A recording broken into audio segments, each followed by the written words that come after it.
Although it's a big topic, let's keep this one topic on something very controversial: relationships. If we were to stand for words, love would be a person who's been robbed of a meaning and stands alone as a title.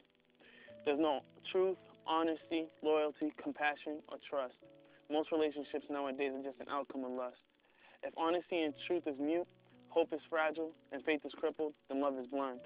Especially when the only one you've ever cared for damaged you. So you've gotten to the point where you feel that the only option left is to party like there's no tomorrow, because you're tired of trying and there's no point in looking. So you crack a bottle to drown the agonizing sorrow because you really don't want to remember it all tomorrow. But how many times have you found yourself repeating the same process every time that person comes to mind? You find yourself in one of the four sins, lust. And everyone knows you can't drink away sin. Hold on, let me rephrase that. How can you drown something you always taught how to swim?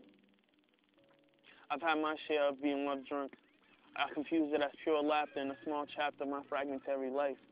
Lengthy walks and attractive talks. Here we are taking love shots.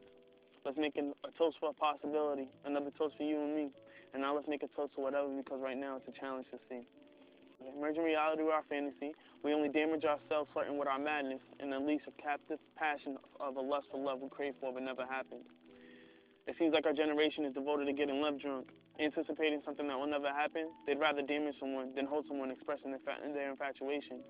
So let God find your love in the time that we're facing. Wake up and smell the Folgers. Don't get hurt loving the wrong person in the world's hangover. Moral of the story, stop chasing worldly ways. Stop chasing in general. Live your life the way you want to live it, but be morally correct. And learn from your mistakes if it brings a regret. Who said that you have to find anyone? God wants the best for us.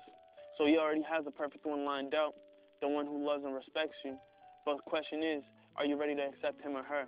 If he were to introduce you to them today, would you really hold them down? Or would you let them go to never be found again, like a breeze in the wind? Life's hard simply because we're given a test before the lesson, but we all have the chance to pass. Only factor is, do you let the exam or the lesson overcome you? When you come across someone who likes you and respects God, keep them under your radar. If they can respect God, they can definitely respect you, and they can definitely respect themselves.